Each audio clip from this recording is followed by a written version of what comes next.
যখন ছোট ছিলাম, স্কুল কলেজে পড়ি আর কি, তখন থেকেই বন্ধু বান্ধবদের আড্ডায় একটা কথা আমি বলি, বোকা মানুষদের নিয়ে কখনো হাসাহাসি করতে হয় না, কেননা বোকা হওয়াটা তার চয়েস, এটা গিভেন কিছু না। এর সঙ্গে জিনগত বৈশিষ্ট্য, মস্তিষ্কের গঠন, গ্রে ম্যাটারের পরিমাপ সম্পর্ক আছে সামান্য। বড় ব্যাপারটা হচ্ছে তিনি নিজে চয়েস করে নিচ্ছেন যে আমি বোকা হবই হব, ফলে তাকে নিয়ে কেন হাসাহাসি করব? হাসাহাসি কারা করে জানেন? যারা মানুষকে বোকা বানাতে পারে তারা। আর যদি একটা বড় জনগোষ্ঠীকে একত্রে বোকা বানানো যায়, যারা এই কাজটা করতে পারেন তারা হাসেন, নিজেরা হাসেন, ধূর্তের হাসি তারা দেন। বাংলাদেশে টি-20 বিশ্বকাপ খেলা না খেলা নিয়ে গত 5 সপ্তাহ ধরে যেই নাটক চলছে, একের পর এক যেই পর্ব আমরা দেখেছি, ইভেন টি-20 বিশ্বকাপ থেকে বাংলাদেশ আউট হয়ে যাওয়ার পরও যেই নাটকটা চলমান, সেই নাটকের আপাতত একটা সমাপ্তি তো হয়েছে না? ওই যে Bangladesh cricket board president Aminul Islam Bulbul ভাইয়ের অনুরোধে পাকিস্তান ভারতের বিপক্ষে ম্যাচ বিশ্বকাপে খেলতে রাজি হয়েছে এবং তাতে বাংলাদেশ ক্রিকেটের যে ভীষণ লাভ হয়েছে, এই লাভটা আমাদের গত 5 সপ্তাহ ধরে প্রতিনিয়তই হচ্ছে বলে একটা বয়ান ছড়িয়ে দেওয়া হয়েছে এবং সেই বয়ান বিশ্বাস করার মতো অনেক লোকও আছে। তখনই আমার মনে হয় যে ঠিক আছে, বোকা মানুষদের নিয়ে হাসাহাসি করতে হয় না, কিন্তু ওই যে ধূর্ত লোকগুলো যারা এই বয়ানটা ছড়িয়ে দিচ্ছেন, তাদেরকে কি ইতিহাস ক্ষমা করবে? পুরো বিষয়টা রাজনৈতিক, 100% রাজনীতি এর মধ্যে, ক্রিকেট 1%ও নাই। মুস্তাফিজুর রহমানকে আইপিএল থেকে বাদ দেওয়ার সিদ্ধান্তটা ভারতের রাজনৈতিক সিদ্ধান্ত, সেইটার প্রেক্ষিতে বাংলাদেশের যে সিদ্ধান্ত আমরা ভারতের মাটি থেকে বিশ্বকাপ খেলবো না, রাজনৈতিক সিদ্ধান্ত। ওই সময়টাতে পাকিস্তান যে বাংলাদেশের পাশে থাকার ঘোষণা দিয়েছে, ভোটাভুটিতে শুধুমাত্র একটা দেশের পক্ষে ছিল, নইলে তারাও বয়কট করবে, এই কথা তারা যে হচ্ছে ছড়িয়ে দিয়েছিল, সেইটাও রাজনৈতিক সিদ্ধান্ত। ফাইনালি পাকিস্তান খেলেছে, তবে ভারতের বিপক্ষে ম্যাচ আমরা খেলবো না, রাজনৈতিক সিদ্ধান্ত।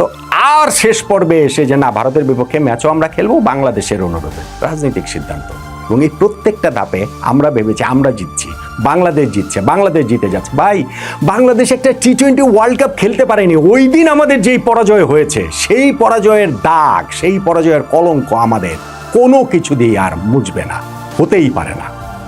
আপনি একদমই শেষ জায়গাটাতে আসেন, Bangladesh cricket board president Aminul Islam Bulbul ভাইয়ের এই কথাটাতে আসেন। আমি ওই যে কালকে রাতে একটা ভিডিও করেছিলাম যে বিসিবি এবং আইসিসির কাছ থেকে 2টা মেইল আমাদের কাছে এসেছে, প্রেস রিলিজ, 16 মিনিটের ব্যবধানে, রাত 10:50 এবং 11:06 ওইগুলোতে স্পষ্ট ইন্ডিকেশন ছিল যে পাকিস্তান ভারতের বিপক্ষে ওয়ার্ল্ড কাপের ম্যাচটা খেলছে এবং পরবর্তীতে দেখেছি ওই রাত্রেই পিসিবি থেকেও, তাদের সরকার থেকে ইনফ্যাক্ট হচ্ছে গিয়ে সেটা কনফার্ম করা হয়েছে। কি হয়েছে? বুলবুল ভাইয়ের কথাটা কি ছিল? প্রেস রিলিজে, অফিসিয়াল প্রেস রিলিজে তিনি লিখছেন যে, জানাচ্ছেন তার কোর্টের ভেতরে, পরে বিভিন্ন ইন্টারভিউতে আমি দেখছি টেলিভিশনে যে তিনি হেসে হেসে বলছেন, পাকিস্তানকে বুলবুল ভাই অনুরোধ করেছেন ভারতের বিপক্ষে ম্যাচটা যেন খেলেন ওয়ার্ল্ড ক্রিকেটের ইকোসিস্টেমের স্বার্থের জন্য। এটাই ভাই বোকা বানানো। আপনারা অনেকেই এই জিনিসটা বিশ্বাস করেছেন, আমরা অনেকেই সেই জিনিসটা বিশ্বাস করেছি। আমাকে জাস্ট একটা কথা একটু বলেন তো, বাংলাদেশের অনুরোধে পাকিস্তান ভারতের সঙ্গে ম্যাচ খেলবে, পাকিস্তান তাহলে অনুরোধ করে নাই কেন বাংলাদেশকে ভারতের মাটিতে গিয়ে ম্যাচ খেলতে? কেন করে নাই?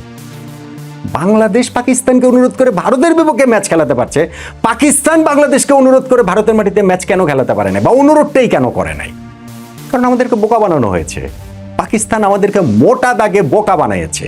বাংলাদেশ ওয়ার্ল্ড কাপ থেকে যে নামটা উইথড্র করে নিয়েছে, এইটাতে পাকিস্তানের লাভ, কারণ পাকিস্তান ওই ন্যারেটিভটা ওইখানটাতে এস্টাবলিশ করতে পেরেছে যে না, বাংলাদেশ তো ভারতের বিরোধিতার জায়গাটা থেকে তারা তো ওই ওয়ার্ল্ড কাপ থেকে আসলে নাম প্রত্যাহার করে নিয়েছে। রাজনৈতিক এজেন্ডা। এবং আমাদের এইখানেও যারা রাজনৈতিক গুটি চালাচালি করেন, তাদের রাজনৈতিক এজেন্ডা ওই একই সঙ্গে অ্যালাইন করেছে, সেই কারণে বাংলাদেশ খেলেনি। কিন্তু আমরা ভেবেছি আমরা জিতে যাচ্ছি। এবং এইখানটাতে বুলবুল ভাইয়ের যে কথা, এইরকম নির্লজ্জ কথা আমি কোনোদিন বাংলাদেশ ক্রিকেট সংশ্লিষ্ট কারো মুখে শুনেছে বলে আমার কাছে মনেই হয় না।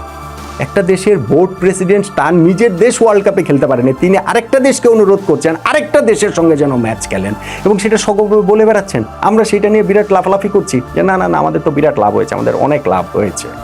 পাকিস্তানের প্রধানমন্ত্রী শাহবাজ শরীফ, সেই দেশের তো সর্বোচ্চ, রাইট? তিনি নিজে তার ক্যাবিনেট মিটিংয়ে বলেছেন যে বাংলাদেশের পাশে থাকার জন্য আমরা ভারতের বিপক্ষে ম্যাচ খেলবো না, বলেছেন না? সেই কথা থেকে তো পাকিস্তান ইউটার্ন করে এখন খেলছে। তো বাংলাদেশের তো সরকারের যিনি প্রধান এখন অন্তর্বর্তীকালীন সরকার ডক্টর মোহাম্মদ ইউনূস, তিনি তো আর এটা বলেন নাই যে, এটা সরকারের মন্তব্য, কিন্তু তিনি তো আর অফিসিয়ালি বলেন নাই যে আমরা ভারতের মাঠে দিয়ে গিয়ে খেলবো না। তো আমরা আমাদের জায়গা থেকে ইউটার্ন করি নাই, করতে পারি নাই। পাকিস্তান পেরেছে, আমরা পারি নাই। কার লাভ হলো, কার ক্ষতিটা হলো? বুঝে দেখেন কে বোকা হলো, কে কাকে বোকাটা আসলে বানালো এইখানটাতে। হ্যাঁ, এখন এইখানটাতে আমাদের লাভ হয়েছে। লাভ কি হয়েছে? বাংলাদেশকে একটা আইসিসি ইভেন্ট হোস্ট করার দায়িত্বটা দেয়া হবে আইসিসি থেকে, সেটা দিবে। পিসিবি আইসিসির সঙ্গে যে মিটিংটাতে বিসিবি প্রেসিডেন্ট বুলবুল ভাই ছিলেন, সেইখানটাতে এই সিদ্ধান্তটা হয়েছে 2028 থেকে 2031-এর মধ্যে ওরকম একটা আইসিসি ইভেন্ট আমরা হোস্ট করব। কোথায় আমাদের বোকা বানানো হয়েছে জানেন? 2021 সালেই 2031 সাল পর্যন্ত এই 10 বছরের আইসিসি ইভেন্টের হোস্টিং রাইটসটা ঠিক হয়ে গিয়েছে 10টা ইভেন্টের। সেই 10টা ইভেন্ট কি? ছেলেদের 3টা one day world cup, 2023 one day world cup host করবে Bharat, 2027 one day world cup host করবে South Africa, Zimbabwe, Namibia, 2031 one day world cup host করবে বাংলাদেশ, ভারত। 5টা টি20 world cup, 2022 Australia, 2024 West Indies USA, 2026 Bharat Sri Lanka, 2028 Australia New Zealand, 2030 England Scotland Ireland, 2টা champions trophy, 2025 Pakistan, 2029 Bharat. এর মধ্যে 2028 থেকে 31-এর মধ্যে কোনো একটা টুর্নামেন্ট কি হোস্টিং রাইটস কারো কাছ থেকে কেড়ে নিয়ে বাংলাদেশকে দেওয়া হচ্ছে? ধরেন 2028-এর টি20 ওয়ার্ল্ড কাপ আর অস্ট্রেলিয়া নিউজিল্যান্ড করবে না, এটা এখন বাংলাদেশ হোস্ট করবে। বা 2030-এটাই ইংল্যান্ড স্কটল্যান্ড আয়ারল্যান্ড করবে না, বাংলাদেশ হোস্ট করবে। বা 2029-এর চ্যাম্পিয়ন্স ট্রফি ভারত করবে না, বাংলাদেশ হোস্ট করবে। এরকম কোনো কিছু কি হয়েছে? না, এরকম কোনো কিছু হয় নাই, এরকম কোনো কিছু হওয়ার কোনো চান্সও নাই। তাহলে এই 3 বছরের মধ্যে বাংলাদেশ কি আইসিসি ইভেন্ট হোস্ট করতে পারে আমাকে বলেন? এই ছেলেদের জাতীয় দলের টি20 world cup, one day world cup ও চ্যাম্পিয়ন্স ট্রফির বাইরে সবচেয়ে বড় প্রেস্টিজিয়াস হোস্ট করার ইভেন্ট কি হতে পারে? আন্ডার-19 ওয়ার্ল্ড কাপ ছেলেদের। আমি মেয়েদের ওয়ার্ল্ড কাপ, তাদের আন্ডার-19টার কথা বাদই দিলাম। সেই ছেলেদের আন্ডার-19 ওয়ার্ল্ড কাপ এখন পর্যন্ত হয়েছে 16টা আসর। সেই 16 আসরের মধ্যে বাংলাদেশও হোস্ট ছিল, মালয়েশিয়াও হোস্ট ছিল। এইবার তো হোস্ট কয়েকদিন আগে যে শেষ হলো, সেইটাতে হোস্ট ছিল হচ্ছে গিয়ে জিম্বাবুয়ে, নামিবিয়া। তো যেই আসরের হোস্ট জিম্বাবুয়ে, নামিবিয়া হতে পারে, মালয়েশিয়া হতে পারে, সেই আসরের হোস্ট তো বাংলাদেশ এমনিতেই হতে পারে। সেইটা ওই আলোচনায় বার্গেন পয়েন্ট হিসেবে আমাদের নিয়ে এসে আমরা জিতেছি, সেইটা বলার কি হলো রে ভাই? আমাকে একটা কথা বলেন তো দেখি। আরেকটা জিনিস আমি ধরিয়ে দিচ্ছি, এই যে 10 বছরে ছেলেদের জাতীয় দলের হোস্টিং রাইটসের কথা বললাম, সেইখানটাতে 10টা টুর্নামেন্টের মধ্যে 4টা টুর্নামেন্টের হোস্ট হচ্ছে গিয়ে ভারত, এককভাবে বা যৌথভাবে। আর অন্য কোনো দেশ 2টা টুর্নামেন্টের হোস্ট হয়। হ্যাঁ, অস্ট্রেলিয়া হয়েছে, কিন্তু অস্ট্রেলিয়া 2022-এর টি20 ওয়ার্ল্ড কাপটা তো তাদের 2020-এর যেটা হওয়ার কথা ছিল, কোভিডের কারণে পিছিয়ে গেছে সেইটা। তো এর বাইরে আর কেউ 2টা টুর্নামেন্টের হোস্ট হতে পারেনি। ভারত সেখানে 4টা টুর্নামেন্টের হোস্ট হয়েছে। কীভাবে হয়েছে? ভারতের ক্রিকেটের জনপ্রিয়তা, তাদের টাকা পয়সা, তাদের আইসিসিতে খবরদারি, মাস্তানি, রংবাজি, এইসব মিলেই তো।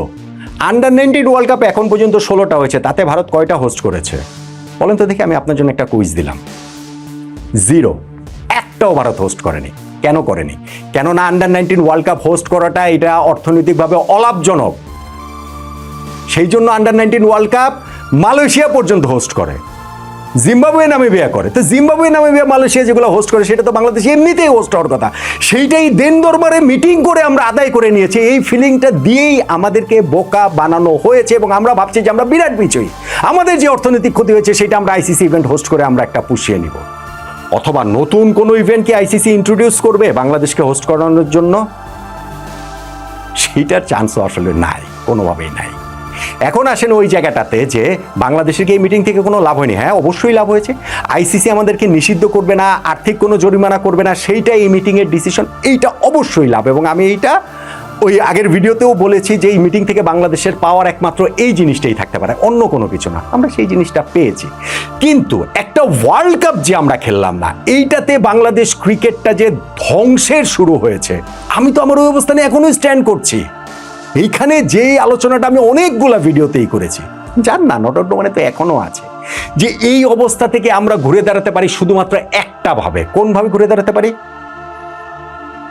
12ই ফেব্রুয়ারি বাংলাদেশে যে জাতীয় সংসদ নির্বাচন হবে, সেই নির্বাচনে যদি এমন কোনো সরকার গঠিত হয় যাদের সঙ্গে ভারত সরকারের একটা সম্পর্ক পুনঃস্থাপিত হবে, বাংলাদেশ ভারতের রাজনৈতিক কূটনৈতিক সম্পর্কটা সহজ স্বাভাবিক হবে, তখন বাংলাদেশ ক্রিকেট বোর্ডের সঙ্গে ভারতীয় ক্রিকেট বোর্ডের সম্পর্কটাও সহজ স্বাভাবিক তৈরি হয়ে যাবে।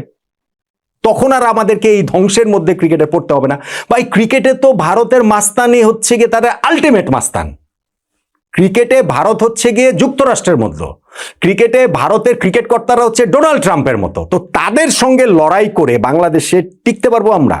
এখন বলতে পারেন যে না, যদি ওই রকম সরকার হয় যেইখানটাতে হচ্ছে গিয়ে আমাদের ধরেন এখন যে সরকার আছে, সরকারের ডিসিশনই তো আমাদের ক্রিকেট বোর্ড ক্যারি করেছে, ওই নির্বাচনের পর এরকম সরকারই থাকলো, ওই রকম আজ্ঞাবহ আমাদের এখনকার ক্রিকেট বোর্ডের মতো হলো, তাহলে তো ভারতের সাথে আমাদের রাজনৈতিক অর্থনৈতিক কোনো সম্পর্কই তো স্বাভাবিক হবে না। তো ক্রিকেট সম্পর্ক স্বাভাবিক হবে কিভাবে?